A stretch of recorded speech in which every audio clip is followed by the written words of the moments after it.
Welcome to easy learning 700। ये MGT 101 financial accounting की short lecture series का 19th lecture है। इसका टाइटल है मेथड्स ऑफ चार्जिंग डेप्रिसिएशन।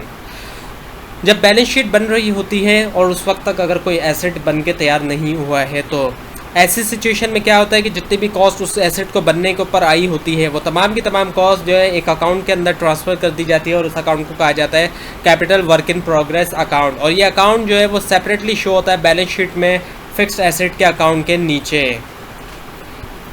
जब एक एसेट बन के तैयार हो जाता है और रेडी हो जाता है वर्क के लिए तो जितनी भी तमाम कॉस्ट आई होती है capital work in progress account पे वो ट्रांसफ़र हो जाती है रिलेवेंट अकाउंट के ऊपर इस एंट्री के थ्रू। यानी कि कैपिटल वर्क इन प्रोग्रेस पे का अकाउंट बना लिया था जब एसेट बन के तैयार नहीं हुआ था, लेकिन जब अब बन के तैयार हो गया है तो तमाम कॉस्ट जो है वो ट्रांसफ़र हो जाएगी उस एसेट अकाउंट के ऊपर। तो रिलेवेंट एसेट अकाउंट हम लिखेंगे, डेबिट करेंगे। फॉर एग्जांपल मशीन बन के तैयार हुई तो मशीन का अकाउंट डेबिट हो गया और क्रेडिट कर देंगे हम capital work in progress account, क्योंकि capital work in progress account अब ख़त्म हो जाएगा एक तरह से।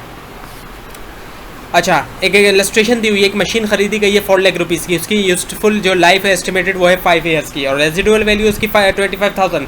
4 साल बाद वो मशीन बिक जाती है 40,000 रुपीज़ की। For the purpose of the return down value उसकी डेप्रिसिएशन रेट जो वो 40% लगाए सपोज करें, और आपको कैलकुलेट करना है डेप्रिसिएशन 4 साल के लिए और प्रॉफिट और लॉस भी कैलकुलेट करना है उसके डिस्पोजल पे। तो उसको कैलकुलेट करने के लिए क्या है, स्ट्रेट लाइन मेथड यहाँ यूज़ किया जा रहा है। तो स्ट्रेट लाइन मेथड के मुताबिक cost minus residual value, cost जो है वो 4 लाख है, यहाँ पे दी हुई है आप देख सकते हैं, उसमें से माइनस करेंगे रेजिडुअल वैल्यू जो है 25,000, देन डिवाइड कर देंगे एस्टिमेटेड लाइफ 5 ईयर्स की, यहाँ दी हुई है एस्टिमेटेड लाइफ स्ट्रेट। तो 75,000 उसका आपके सामने आ गया अमाउंट के हर साल कितनी डेप्रिसिएशन चार्ज होनी है। तो डेप्रिसिएबल कॉस्ट लिखेंगे 4 लाख और हर साल 75,000 माइनस कर देंगे, क्योंकि 4 साल के लिए जो है वो 4 साल बाद बिकती है। After 4 year it was sold, 4 साल बाद वो बिकेगी। जो बुक वैल्यू आई 1 लाख आ गई और 4 साल बाद वो बिकती है 40,000 की। तो यहाँ पे तो लॉस पड़ गया 60,000 का, 60,000 का लॉस आ गया, यानी 60,000 रुपये का लॉस आ गया इसके बेचने के ऊपर।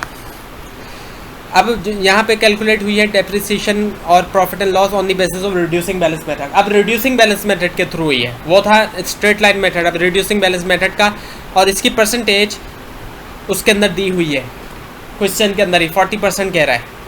तो 40% के मुताबिक हर साल 40% डेप्रिसिएशन अप्लाई होगी। पहले साल 40% अप्लाई हुई 160,000 डेप्रिसिएशन निकली 240 आ गया। अगले साल फिर 240 के ऊपर अप्लाई करेंगे 40% और 96 आ जाएगी। फिर तीसरे साल अप्लाई होगी 144 के ऊपर तो 57,600 डेप्रिसिएशन आ गई। फिर चौथे साल अप्लाई की जाएगी डेप्रिसिएशन जब 40% तो वो 34,560 होगी। तो फिर जो रिटर्न डाउन वैल्यू आएगी चौथे साल वो आएगी 51,840।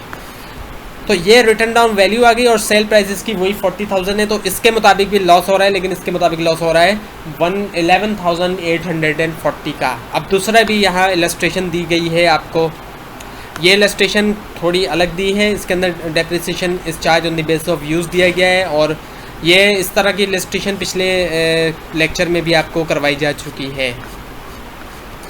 तो ये था आपका लेक्चर नंबर 19। आपको कोई कन्फ्यूजन है तो नीचे कमेंट ज़रूर कीजिए और इस पूरी सीरीज़ को देखने के लिए इस चैनल को सब्सक्राइब कीजिए। Thanks for watching.